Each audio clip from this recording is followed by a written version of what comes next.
Muy buen día, mi nombre es Juan Sebastián López McCormick, soy profesor de Anatomía de la Universidad de los Andes. Hoy les traigo este video para hablar un poquito sobre el peritoneo. Vamos también a ver un poco de introducción a la cavidad abdominal, hablaremos sobre los diferentes límites que hay del peritoneo, sus diferentes clasificaciones y definiciones, y vamos a ver un poquito qué es la fascia de transición o la fascia de Toth. Inicialmente vamos a hablar o vamos a definir qué es la cavidad abdominal. La cavidad abdominal es el espacio que se encuentra comprendido entre el diafragma, vamos al láser, entre el diafragma y el anillo pélvico superior o el inlet pélvico hacia inferior. Hacia adelante vamos a tener la pared abdominal anterior y hacia atrás o hacia posterior vamos a tener la columna vertebral junto a los músculos lumbares o los músculos que se encuentran en la zona de la pared posterior del abdomen. En este espacio van a estar contenidos todos los órganos o todas las vísceras abdominales. Vamos a tener los grandes vasos que discurren hacia posterior. Vamos a tener algunos nervios que van a pasar hacia posterior. Y vamos a tener los riñones, ureteres y otros órganos que también se encuentran hacia la región posterior. Digamos que para definir el peritoneo tenemos que pensar en el peritoneo como una capa de tejido conectivo. Es una capa muy delgada, ¿cierto? Es similar o es análogo a otros mesotelios que hemos visto antes, que como por ejemplo el pericardio o la pleura, pero este se desarrolla en la cavidad abdominal específicamente para cubrir los órganos abdominales, los va a proteger, los va a envolver y va a contener dentro de sus dos capas líquido peritoneal que va a permitir que no haya fricción, va a permitir algo de movimiento entre los órganos abdominales. Esto es particularmente importante para movimientos como la peristalsis, en los cuales el intestino tiene que moverse haciendo, digamos que ese movimiento peristáltico para empujar el bolo alimenticio. Y además de eso va a tener algunos puntos de engrosamiento o algunos puntos de bicapa que van a fijar los órganos a su posición anatómica normal. Este tejido, llamado peritoneo, tiene, digamos que dos divisiones grandes o dos divisiones principales. Va a tener, igual que como habíamos hablado en pericardio, igual que como habíamos hablado en pleura, una capa visceral que se encuentra cubriendo completamente los órganos abdominales y una capa parietal que se va a adosar o se va a pegar hacia la pared posterior y pared anterior del abdomen. Como podemos ver en esta imagen, el peritoneo es una sola capa continua. Aquí pueden ver todo esto, es una sola capa continua que va a cubrir toda la superficie abdominal y los órganos abdominales. Y si hablamos del espacio intraperitoneal o en la cavidad peritoneal, va a ser lo que en esta imagen aparece como en blanco, lo que aparece sin nada dentro. Va a estar comprendida por las capas parietal y visceral y es donde se va a producir y donde se va a encontrar el líquido peritoneal, que es el que nos permite que no haya fricción y que se vaya, digamos que a mover los órganos un poco. Es importante tener en cuenta que estas capas de peritoneo van a tener características muy diferentes en el momento de su inervación. La capa más parietal, es decir, la capa que no está cubriendo o no está envolviendo órganos, se encuentra en la pared anterior o posterior del abdomen, va a estar inervada por los nervios somáticos que inervan el dermatoma correspondiente, es decir, el nervio que va a inervar la piel y va a inervar la parte sensitiva externa a este nivel, también me va a inervar la sensibilidad y el dolor del peritoneo parietal al nivel de la pared abdominal. Sin embargo, el peritoneo visceral que se encuentra envolviendo los órganos va a estar inervado por los nervios del órgano que esté inervando. Entonces, estos nervios tienen como un bundle de nervios aferentes sensitivos que va a llevar la información hacia atrás y hacia el cerebro. Y ese es el pedazo que nos va a inervar la capa visceral del peritoneo. Esto a nivel clínico, ¿qué quiere decir? Esto a nivel clínico quiere decir que una vez se irrita la capa parietal del peritoneo, es fácil ubicar el dolor, va a ser un dolor somático fácilmente ubicable, el paciente nos va a poder decir exactamente en qué punto y a qué altura le duele, pero si solamente se encuentra irritada la capa visceral, va a ser un dolor inespecífico, un dolor que los pacientes describen como un dolor sordo, un dolor mudo o un dolor difuso en el abdomen, que va a ser difícilmente localizable. Les va a doler el abdomen en general. Para continuar, vamos a, digamos que seguir viendo las diferentes capas de peritoneo ¿cierto? Pero la vamos a ver ahora en dos imágenes que tenemos de un corte transversal. Recordemos, el peritoneo es una membrana serosa que va a recubrir las paredes de la cavidad abdominal y los órganos de la cavidad abdominal. Tiene sus dos capas parietal y visceral y se encuentra el líquido peritoneal entre sus dos capas. El peritoneo es esencial para poder apoyar y proteger los órganos abdominopélvicos y es el que los fija en su posición. En esta imagen sagital podemos observar cómo se encuentran unos espacios hacia anterior y posterior de los órganos. Entonces, en esta imagen que tenemos a este lado, pueden ver que tenemos unas líneas negras. Estas líneas negras que observamos acá son las capas de peritoneo. Y ya en la imagen anterior, pudimos ver en un corte transversal cómo el peritoneo es continuo sobre sí mismo hasta que llega aquí a la raíz de esto que se llama mesenterio, que más adelante vamos a ver qué es. Pero en un corte sagital podemos ver que también es continuo desde en dirección cefalopélvica. Entonces, en esta imagen, en este corte, estamos viendo cómo el peritoneo envuelve por delante y por detrás el estómago, que va a ser un órgano que se encuentra dentro del peritoneo, es decir, se va a encontrar intraperitoneal. Este mismo peritoneo después va a tener una proyección hacia anterior, se devuelve sobre sí mismo y va a continuar hacia la raíz del mesenterio, hacia la parte posterior de la pared abdominal. Esta bicapa se va a llamar el aumento o el epiplón mayor, que más adelante lo vamos a ver un poco más claro. En este momento me interesa que entiendan cómo el estómago está suspendido por peritoneo, cómo el intestino delgado y el intestino grueso van a estar suspendidos por peritoneo y cómo se forma esta bicapa de peritoneo que va a envolver el órgano y va a unirlo hacia la pared posterior del abdomen. Si pasamos a esta imagen que tiene, digamos que es lo mismo, pero un poquito más realista, un poquito más con detalle, vamos a ver lo mismo. Vemos aquí el hígado cubierto por peritoneo y fijado hacia la pared posterior parcialmente y hacia el diafragma a nivel superior. Luego vemos la bicapa de peritoneo que va a envolver el estómago, se devuelve sobre sí misma a pegarse hacia la pared posterior. Continúa el peritoneo cubriendo el páncreas, luego va a cubrir el colon transverso, se devuelve hacia donde venía, continúa por la pared posterior y luego vamos a tener esta raíz donde se forma la bicapa y va a cubrir todo el intestino delgado y vuelve a pegarse hacia la pared posterior. Eso mismo lo podemos ver en esta imagen, donde podemos ver cómo el peritoneo forma esta bicapa de peritoneo, cubre el órgano y vuelve otra vez hacia la pared posterior. Esta bicapa de peritoneo, como no está cubriendo ningún órgano ni está cubriendo la pared del abdomen, vamos a darle un nombre diferente. Se va a llamar mesenterio. Todos los órganos intraabdominales tienen algo parecido a un mesenterio, tienen una bicapa de peritoneo que los va a unir. Particularmente ese mesenterio va a tomar el nombre del órgano que esté cubriendo y del cual esté suspendiendo. Digamos que el órgano se suspende de esa capa de doble peritoneo.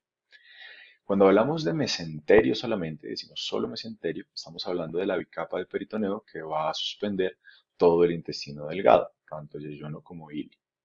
De resto, tenemos que darle, digamos que el apellido del órgano que está suspendiendo. Entonces, si está suspendiendo el colon transverso, se va a llamar mesocolon transverso.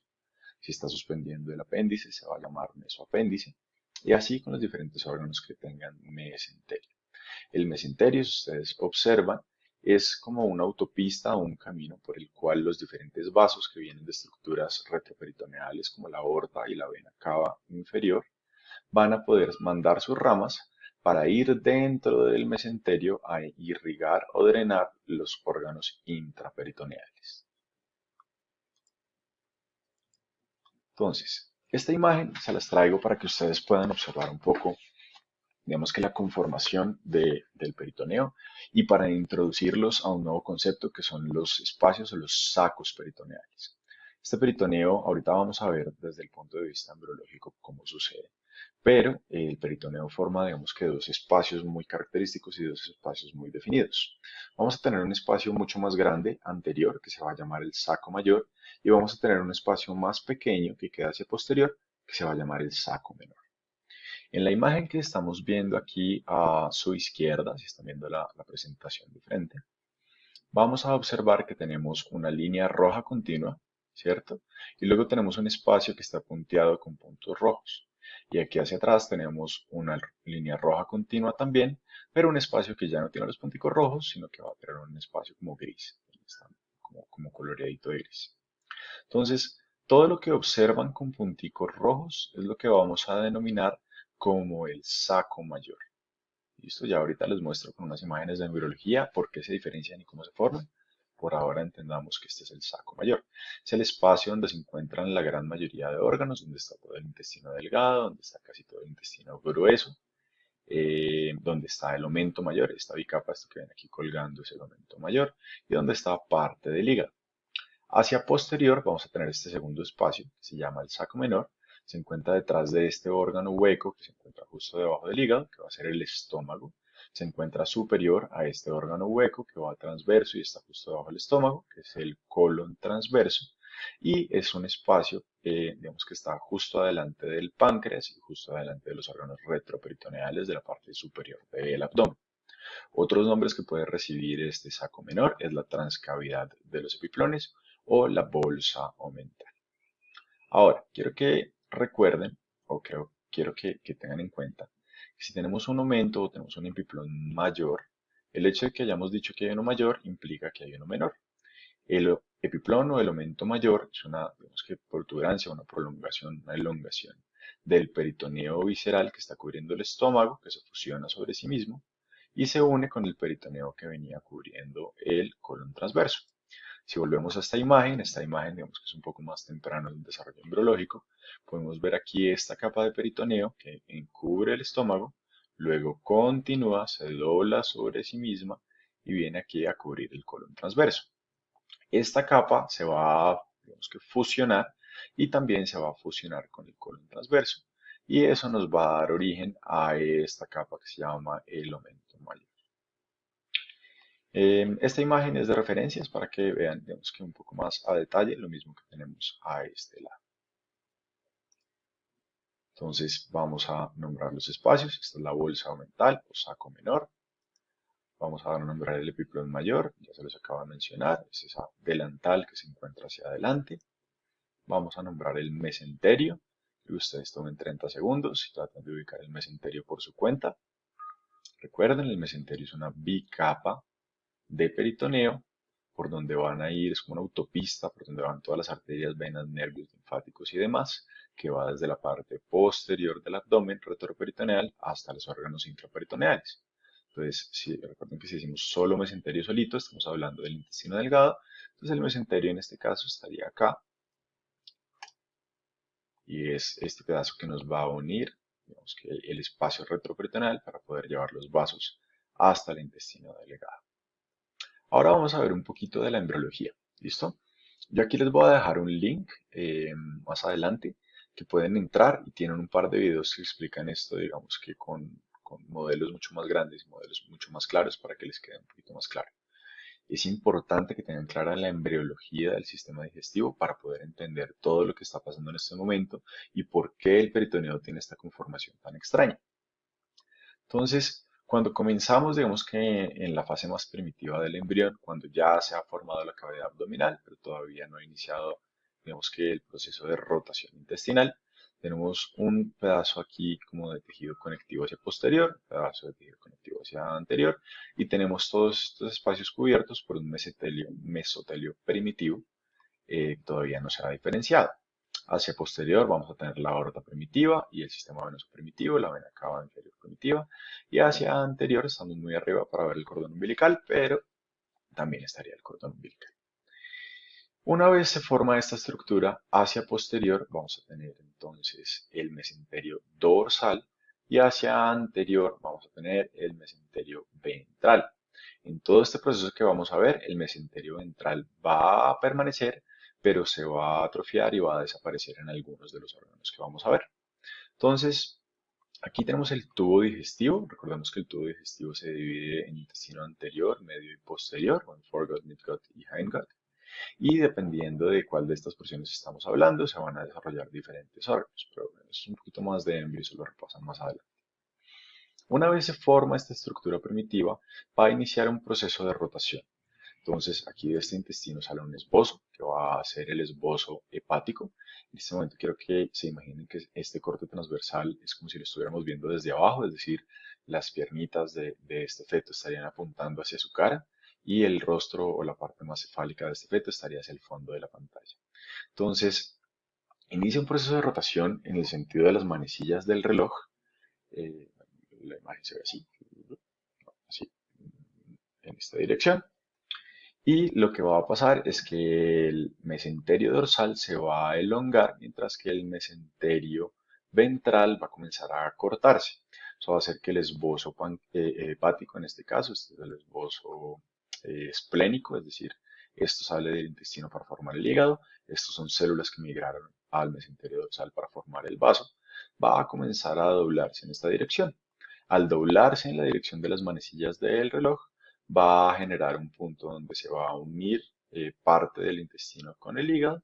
El vaso va a quedar también cubierto por peritoneo en todas sus caras.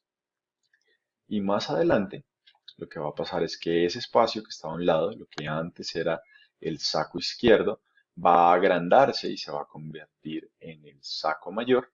Y lo que antes era el saco derecho va a comenzar a, digamos que, comprimirse y a ser cada vez más pequeño y se va a volver el saco menor.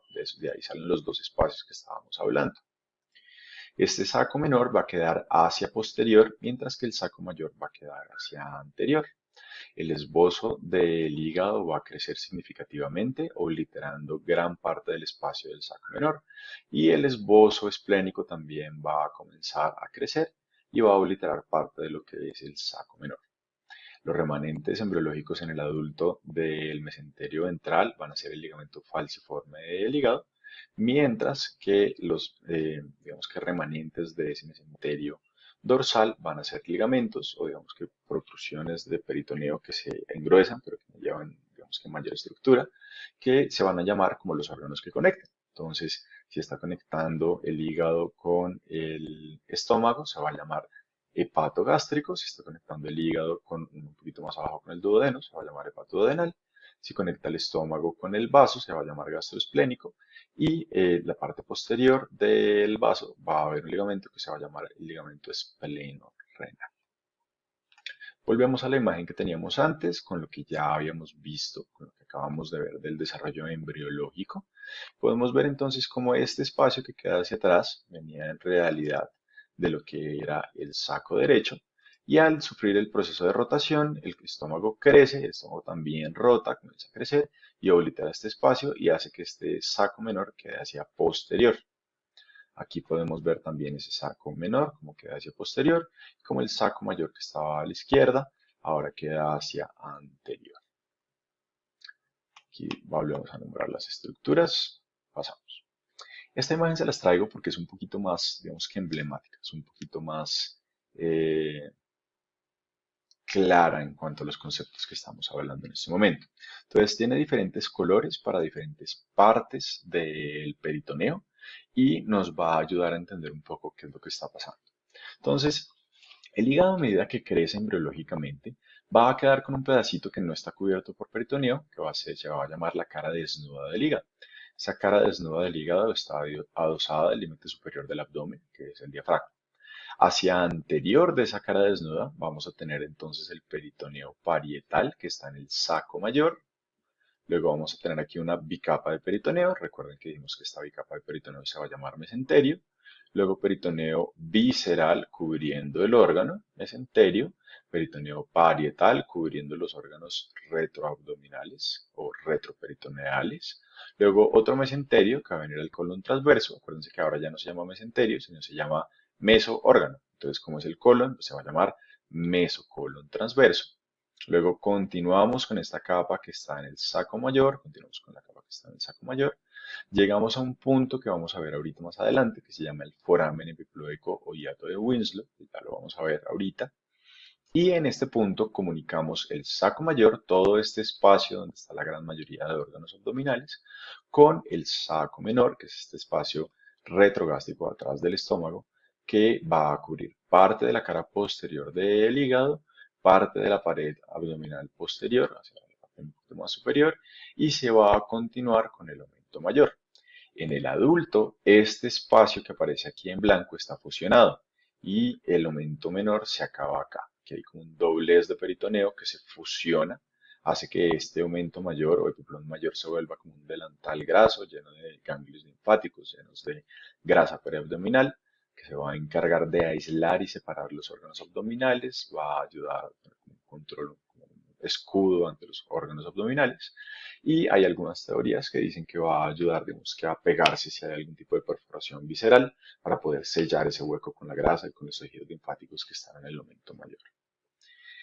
Este saco menor es muy importante que lo tengan en cuenta porque, por ejemplo, si yo quiero ingresar al páncreas, es más fácil llegar endoscópicamente hasta el estómago y luego en el estómago hago un pequeño hueco, una pequeña incisión, entro al saco menor y ya puedo entrar fácilmente al páncreas, que hacer una cirugía abierta en la cual entro al saco mayor, tengo que atravesar todo el estómago, tengo que atravesar todo este espacio para poder llegar al páncreas. Entonces es importante que tengan eso en cuenta.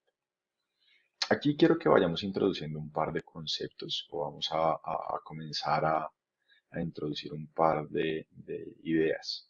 Entonces, ya hablamos que tenemos órganos que están dentro del peritoneo, es decir, están cubiertos en todas o casi todas sus caras por peritoneo, como el hígado, el estómago, el colon transverso o el intestino delgado, excluyendo el duodeno, es decir, sin contar el duodeno.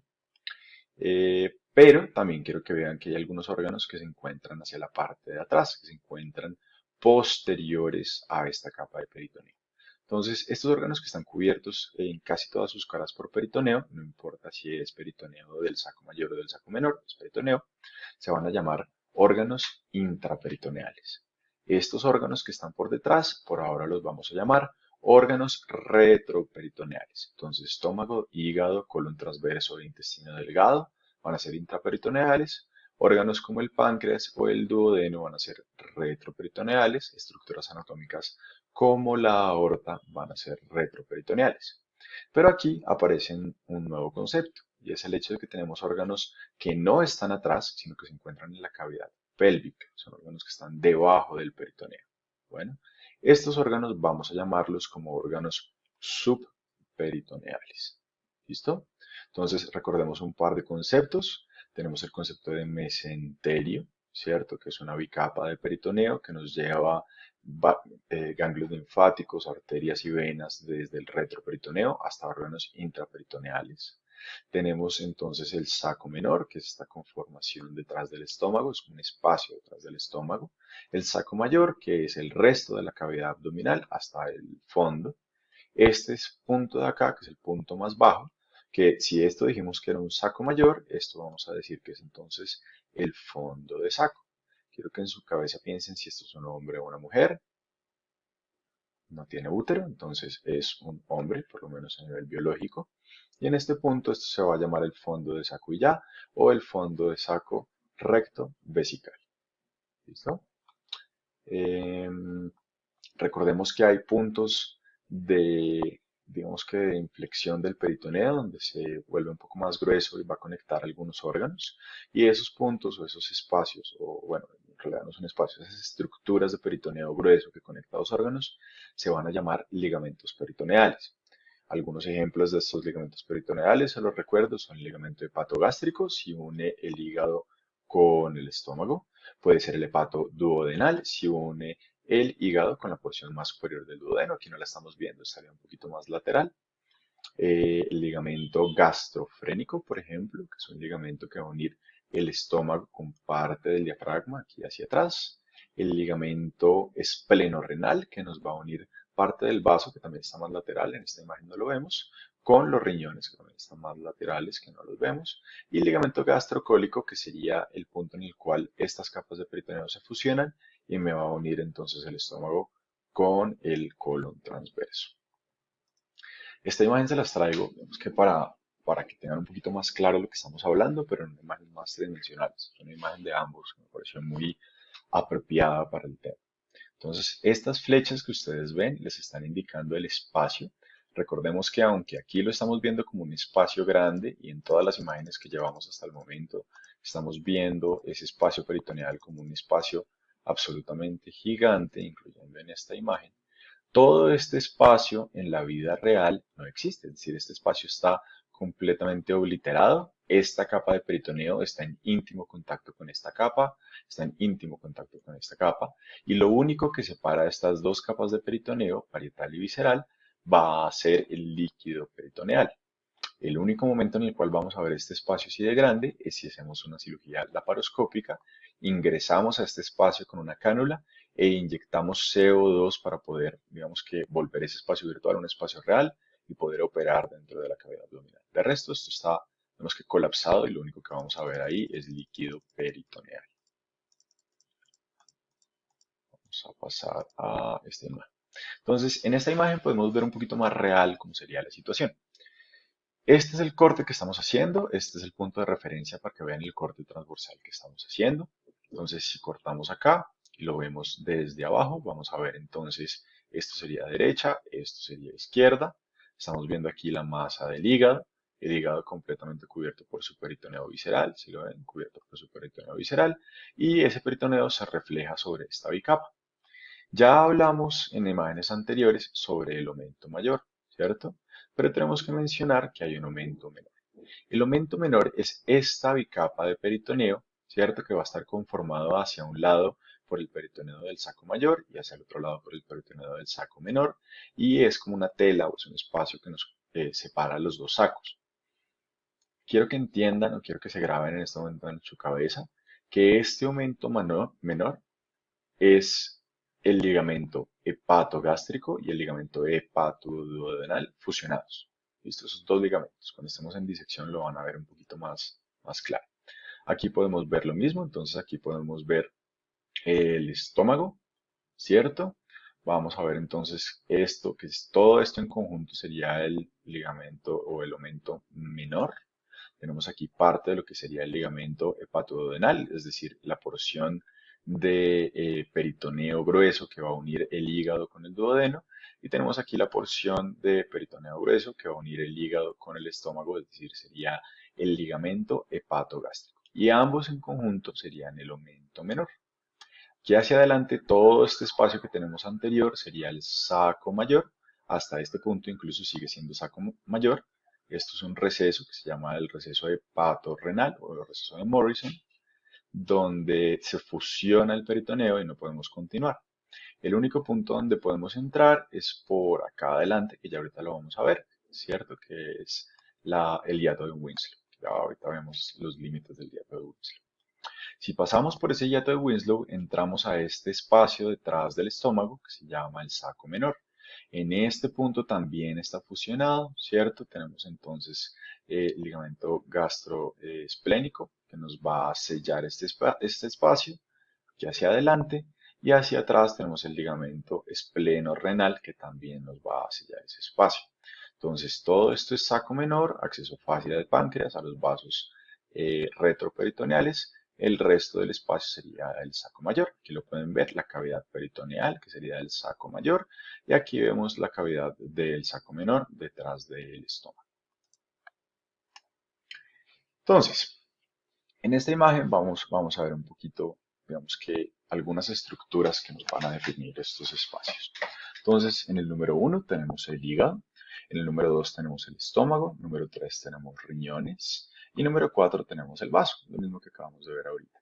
Esto que está, digamos que encerrado en ese circulito, se va a llamar la triada portal, eso lo vamos a ver más adelante cuando veamos el segmento supramesocólico, y es la porción, o digamos que es el espacio que está contenido dentro del ligamento hepatoduodenal y se llama la triada portal porque tiene tres estructuras y lleva la vena porta, ¿cierto? Entonces, la triada portal lleva la vena porta, lleva la arteria hepática propia y lleva ese puntico verde que ven ahí detrás del láser que se va a llamar el conducto coledoco. Entonces, por eso se llama la triada portal. Bueno, esta imagen que está a la derecha sí es un poco diferente a las que hemos visto antes. En esta imagen podemos ver el hígado, vemos como con un retractor estamos levantando el hígado. Si no lo levantáramos, el hígado nos cubriría toda esta porción, entonces lo vamos a levantar para poder ver. Vemos aquí el ligamento falciforme, que si se acuerdan cuando estábamos viendo la parte embriológica, el ligamento falciforme es el remanente embriológico del mesenterio ventral y va a adherir el hígado al diafragma y a la cara anterior o a la porción anterior de la pared abdominal. Aquí todo esto en conjunto, todo se llama el aumento menor.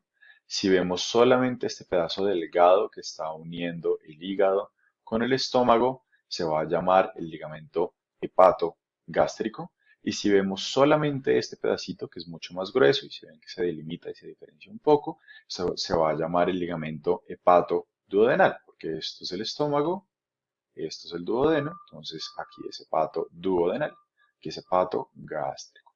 Y en conjunto, si sumamos esas dos partes, si sumamos esos dos ligamentos, vamos a tener el aumento menor. Acá, si se dan cuenta, no hay ligamentos, no hay espacio, y este es el hueco que les estaba mencionando, que se llama el hiato de Winslow. Ahorita veremos sus diferentes límites, pero tienen que aprendérselos. Vamos a ir entonces, digamos que quitando partes. Entonces, en esta imagen tenemos un abdomen en el cual hemos quitado solamente la pared abdominal anterior y el resto de estructuras están en su posición. Entonces, vamos a progresivamente ir quitando partes para entender un poquito de lo que hemos hablado durante la clase.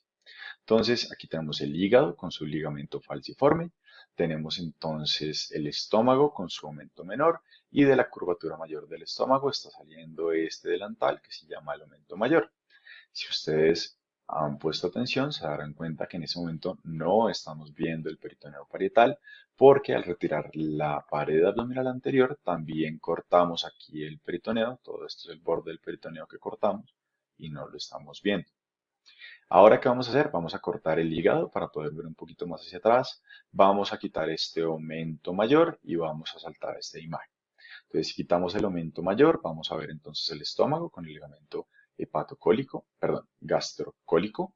Vamos a ver el ligamento hepatogástrico, que es bastante delgado, como lo pueden ver ahí. Y aquí una porción más gruesa por donde viaja la tirada portal, que se va a llamar el ligamento hepatoduodenal. Aquí justo donde está el láser en este momento es donde estaría el hiato de Winslow.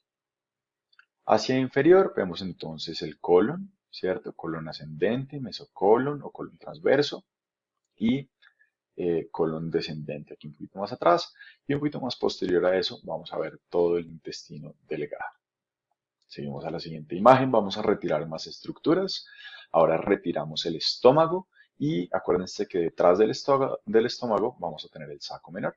Entonces aquí pueden ver el saco menor, el espacio donde está el saco menor, cubierto también por peritoneo.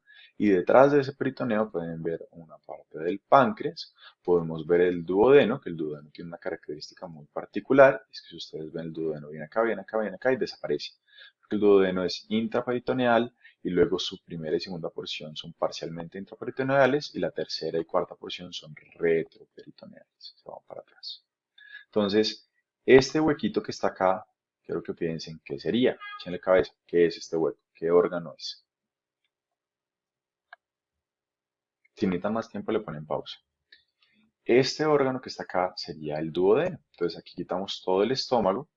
Aquí estaba el antro pilórico, quitamos el píloro, esta es la primera y segunda porción del duodeno, que alcanzan a ver que está cubierta por peritoneo, es decir, es parcialmente intraperitoneal, y luego se vuelve posterior y desaparece porque se volvió retroperitoneal. Justo encima de ese duodeno, en la segunda porción del duodeno, bueno, primera porción del duodeno en realidad, y justo abajo del hígado vamos a tener un espacio que se llama el hiato de Winslow o el foramen epiploico. Este hiato de Winslow o foramen epiploico es el único espacio que nos conecta todo esto que es el saco mayor con, justo detrás del estómago, esto que es el saco menor. Es el único espacio por donde podemos ir de saco mayor a saco menor. En este momento quiero aclarar que el peritoneo, durante todo ese proceso de plegamiento y durante todo ese proceso de conformación del intestino, va a generar que hayan, digamos que dos espacios marcados en el estómago, o en el abdomen, perdón. En el abdomen vamos a tener entonces un segmento o un compartimiento que se va a llamar supracólico o supramesocólico, que contiene el estómago, contiene el hígado y contiene el vaso.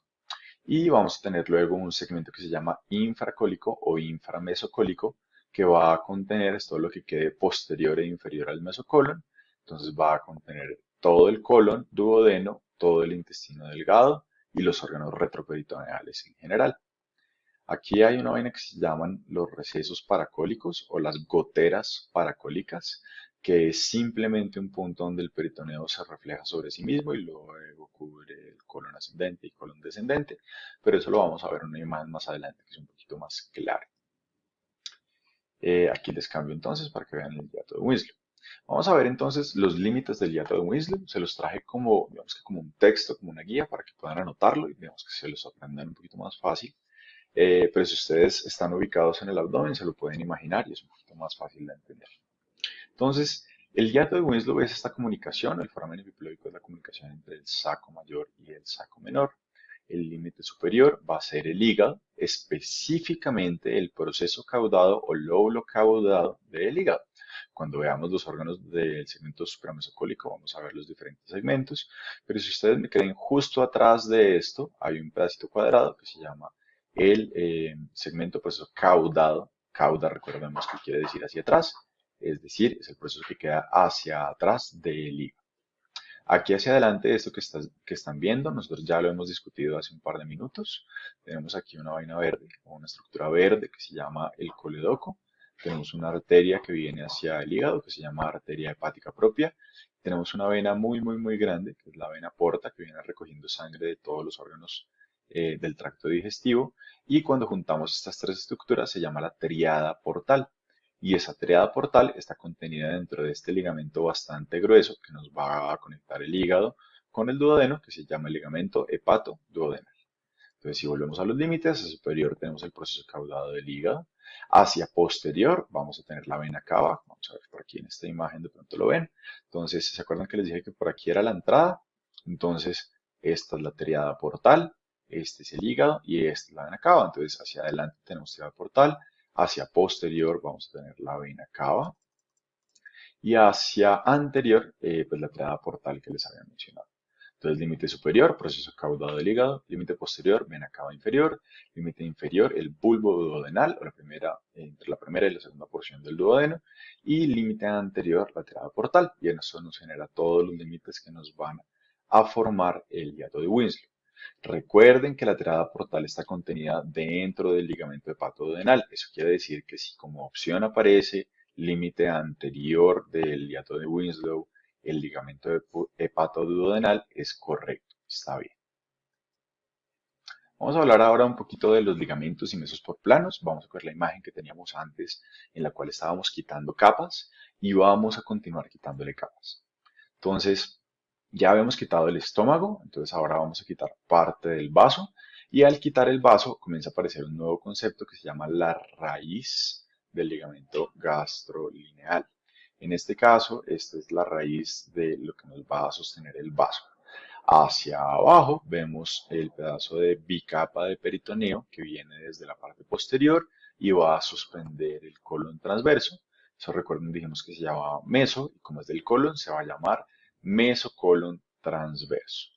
Si quitamos este mesocolon transverso, vamos a ver el punto donde la bicapa se forma y ese punto donde la bicapa se forma, si recuerdan de la primera diapositiva, se va a llamar la raíz del mesenterio que sea correspondiente. Entonces, en este caso, como es el mesocolon transverso, va a ser la raíz del mesocolon transverso. Al quitar todo el colon transverso, podemos ver la bicapa de peritoneo que está envolviendo el ilion y el yeyuno. Recuerden que ese es el único que se llama mesenterio solito, sin apellido. Si continuamos quitando todo el intestino delgado, vamos a ver la raíz del mesenterio, es decir, donde se forma la bicapa de peritoneo, ¿cierto? Y vamos a ver el meso que está con el apéndice. Entonces recuerden que es meso órgano, entonces en este caso es meso apéndice. Si quitamos ahora el colon ascendente y descendente, vamos a ver que esta parte de acá tiene otro nombre. Entonces, el colon sigmoide, como lo ven aquí abajo, está colgando. Y al estar colgando quiere decir que tiene mesenterio. Entonces, tiene el mesenterio que se va a llamar mesocolon sigmoides. Si yo lo quito, voy a tener entonces la raíz del mesocolon sigmoides. Esta parte de acá es la parte posterior de la pared abdominal. Pueden ver como retroperitoneal está el duodeno en su segunda, tercera y cuarta porción, ¿cierto? Y en la cuarta porción, en el ángulo donde deja de llamarse duodeno y comienza a llamarse yeyuno, va a entrar de una vez a ser intraperitoneal. Esta porción, este ángulo, se llama el ángulo duodeno-yeyunal o el ángulo de Treitz. Recuerden ese nombre que va a ser muy importante más adelante. Si continúo quitando estructuras, voy a ver entonces las raíces del mesenterio, voy a ver la raíz del mesocolon transverso, la raíz del mesoapéndice, aquí chiquitica, pero voy a ver que toda esta zona es mucho más gruesa y mucho más grande. Toda esta zona se llama una fascia de fusión. ¿Listo? Esto no es peritoneo, se llama fascia de fusión. Y ahí más adelante vamos a hablar qué es eso y les explico por qué es diferente y por qué no se llama peritoneo. Bueno, les traje otra tablita que me pareció muy bonita, me pareció muy práctica, que también es de ambos, en la cual les da la definición de qué es intraperitoneal, qué es extraperitoneal, es decir, que no quede dentro del peritoneo, y las diferentes clasificaciones que hay de estructuras retroperitoneales o extraperitoneales, y les da ejemplos de diferentes órganos que se sitúan en esa localización. Entonces, lo más sencillo, ¿cierto? Es los órganos que van a ser intraperitoneales. Recuerden que dijimos que los órganos intraperitoneales son órganos que están cubiertos en casi todas sus caras por peritoneo visceral, ¿cierto? Y casi siempre o siempre están conectados por una bicapa de peritoneo que vamos a decir que se llama mesenterio. Los órganos intraperitoneales incluyen los que ya hemos mencionado, como el estómago, la primera porción del duodeno, yeyuno, ilion, el ciego, el colon transverso, colon sigmoides, hígado y vaso. Recuerden que la vesícula también es intraperitoneal. Parte de la cola del páncreas que alcanza a quedar atrapada intraperitoneal. Y algunas porciones de los órganos reproductores femeninos, no todos. Entonces, los ovarios sí están, el útero solamente el fondo y el cuerpo, bueno, sí, la mayoría, y las trompas de falopio sí son intraperitoneales. Ahora, los órganos que no vamos a llamar intraperitoneales los metemos a esta otra categoría gigante que se va a llamar extraperitoneal. ¿Qué quiere decir extraperitoneal? Que no es intra. Ya, no quiere decir nada, solo que no es intraperitoneal. Y dentro de esos órganos extraperitoneales vamos a tener, lo muevo para que puedan leer, dentro de esos órganos extraperitoneales vamos a tener, digamos que tres clasificaciones muy importantes. Vamos a tener órganos que se van a llamar retroperitoneales y ya, es decir, están atrás del peritoneo. Vamos a tener órganos que se van a llamar secundariamente retroperitoneales y vamos a tener otros órganos que se van a llamar subperitoneales. La definición de sub y de retro es muy sencilla, la de secundariamente retro es un poquito más compleja de entenderla, pero no es tan grave. Entonces, los órganos retroperitoneales son todos aquellos órganos que embriológicamente se desarrollaron afuera del peritoneo y están cubiertos en su cara anterior por peritoneo parietal, es decir, órganos que no están cubiertos por peritoneo visceral. Ejemplo de estos órganos son la primera porción o la porción inicial del esófago, el canal anal, los riñones, glándulas adrenales que están encima de los riñones, los ureteres que salen de los riñones, la vena cava inferior y la aorta. Los órganos subperitoneales son órganos que se encuentran inferiores al peritoneo, que son los órganos que mencionamos, que se encuentran en general en la cavidad pélvica, están debajo de la cavidad peritoneal, entonces están en el anillo pélvico. Ejemplo de estos órganos son la vejiga y el recto, el tercio distal o el tercio inferior del recto. Para acordarse de todos estos órganos hay una mnemotecnia en inglés que se llama Sarth-Poker. Aquí les dejo entonces la mnemotecnia para que la puedan utilizar si quieren. Pero me interesa más que entiendan el concepto de que es secundariamente intraperitoneal. Recordemos en la imagen que les traje de embriología que los órganos se desarrollan dentro de la capa de la bicapa de peritoneo, ya sea en el mesenterio ventral o dorsal, y luego durante el proceso de pelegamiento o de rotación, ellos se van a comenzar a mover a otros sitios. Entonces, hay órganos que embriológicamente se desarrollan dentro de esa bicapa de peritoneo, pero que durante el proceso de rotación se van a adosar o se van a adherir a la pared posterior del abdomen. Y al ellos adosarse o pegarse a la pared posterior del abdomen, pierden la capa posterior de peritoneo, es decir, ya no están cubiertos en todas sus caras por peritoneo, solo en su cara anterior. Eso quiere decir que son órganos que embriológicamente eran intra, pero que en el adulto van a ser retro. Y esos órganos que tienen esa característica se van a llamar órganos secundariamente retroperitoneales. Aquí les dejo igual la definición, órganos que eran intraperitoneales durante el desarrollo dentro del útero, pero se vuelven retroperitoneales en el adulto después de la fusión del mesenterio con la pared abdominal posterior. Ejemplos de estos órganos son la segunda, tercera y cuarta parte del duodeno, el colon ascendente, el colon descendente, la parte más proximal o el tercio proximal del recto, y la cabeza, cuello y cuerpo del páncreas. Recordemos que el páncreas, la cola es intraperitoneal, el resto del páncreas va a ser secundariamente retroperitoneal. Esta mnemotecnia Sack-Tucker les va a dar todos los órganos que sean retro o secundariamente retroperitoneales, ¿sí? No les diferencia entre los dos. Para los que son más visuales, les traigo lo mismo pero en imágenes, para que lo tengan un poquito más claro. Entonces, aquí tenemos los órganos intraperitoneales, que son los mismos de la lista que vimos antes. Todos estos órganos están cubiertos por peritoneo visceral en todas sus caras y tienen un mesenterio o ligamentos que funcionan como mesenterio, en el caso, por ejemplo, del estómago. Échenle cabeza cuál sería el mesenterio del estómago, denle pausa. El mesenterio del estómago no se llamaría mesogastrio, como esperaríamos, sino sería todo el omento menor. ¿Vale? Tenemos órganos que son secundariamente retroperitoneales, órganos que durante el desarrollo embriológico estaban dentro del peritoneo o están cubiertos en todas sus caras por peritoneo y luego se adosan a la pared posterior, como es el colon ascendente, el colon descendente, la cabeza, cuello y cuerpo del páncreas y la segunda, tercera y cuarta porción del duodeno junto a parte del recto, la parte más proximal del recto.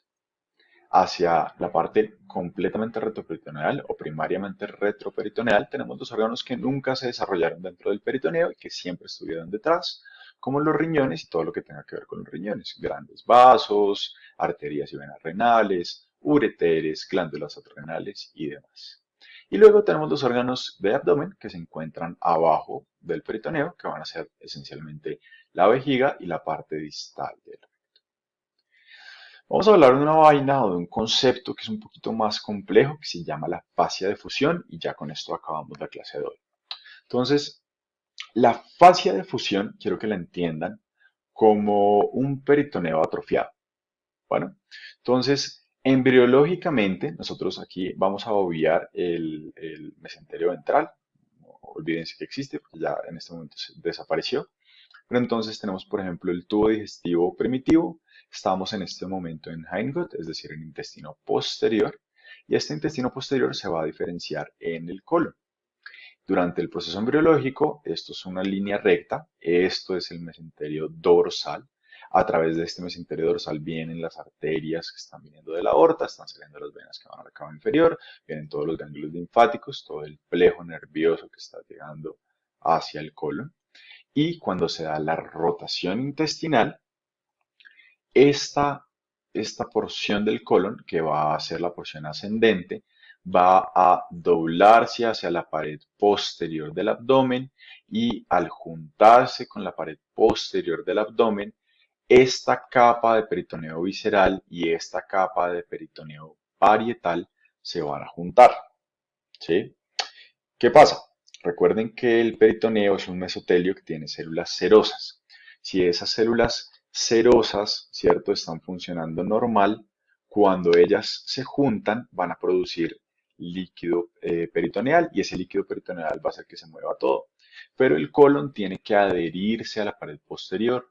Entonces, al juntarse esta bicapa de peritoneo sin que tenga grasa y sin que tenga vasos y sin que tenga nada entre las dos capas, como es el caso del mesenterio, solo peritoneo directamente con peritoneo, ese peritoneo se va a atrofiar e histológicamente va a cambiar y ya no va a ser peritoneo porque va a perder todas sus células serosas que producen el líquido peritoneal, sino que se va a volver una fascia extraperitoneal.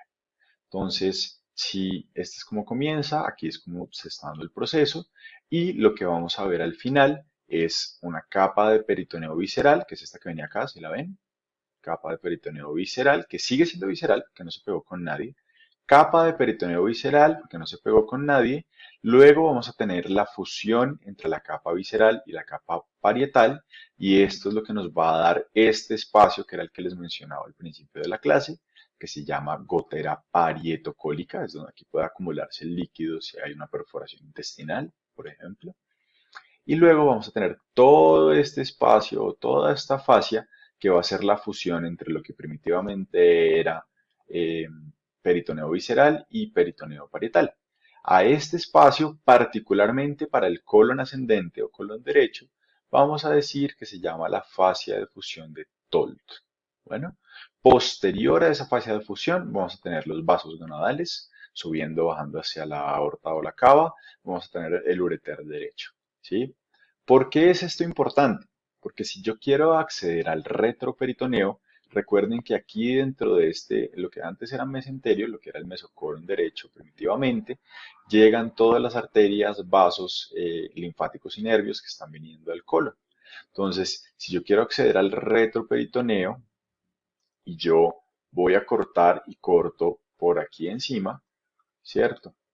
Voy a lesionar y voy a dañar todos los vasos que están viniendo por el mesocolon. En cambio, si yo sé de la existencia de la fascia de Tolt, lo que yo puedo hacer es venir por el lado, cortar justo en este punto y acceder a través de la fascia de Tolt, que no tiene ningún vaso, no tiene ningún nervio, no tiene ningún ganglio linfático, para poder acceder al retroperitoneo sin lesionar los grandes vasos de que están yendo hacia el colon derecho. ¿Listo? Pam, pam. Esperen que no pude dejar esto acá. Ya. Entonces, esa es la importancia de que comprendan la existencia de la fascia de fusión de Tolt. Ya habiendo entendido eso, quiero que volvamos a esta imagen y me digan cómo se llama este espacio. Entonces estamos diciendo que esta es la raíz del mesocolon transverso, la raíz del mesenterio, ¿cierto? La raíz del mesocolon sigmoideo. Este espacio que está acá, que si ven que es de otro color, donde quitamos el colon ascendente y el colon descendente, esto se va a llamar fascia de fusión. ¿Listo? Eso que ven ahí es peritoneo, que histológicamente se degradó y ya no se llama peritoneo, sino se llama fascia de fusión. ¿Listo? Esta imagen es lo mismo que estábamos hablando antes, solo que un poquito más realista. Recuerden que todo este espacio en blanco en la vida real no existe. O bueno, no es que no existe, sino que esto está pegado acá, el peritoneo parietal está pegado aquí al peritoneo visceral, está comprimido y tiene líquido peritoneal. Aquí esto está sellado mediante este punto de reflexión peritoneal, donde se fusionaron las dos capas de peritoneo, y ahora se llama la fascia de Tolt o la fascia de fusión de Tolt. Y está cubriendo los órganos retroperitoneales y cubriendo el colon ascendente. Espero que haya sido clara la clase, espero que hayan quedado claros los conceptos de peritoneo. Igual, muchachos, si tienen alguna pregunta, si tienen alguna duda, no duden en escribirme, no duden en contactarme y nos veremos en una próxima ocasión. Que tengan muy buen día y hasta luego.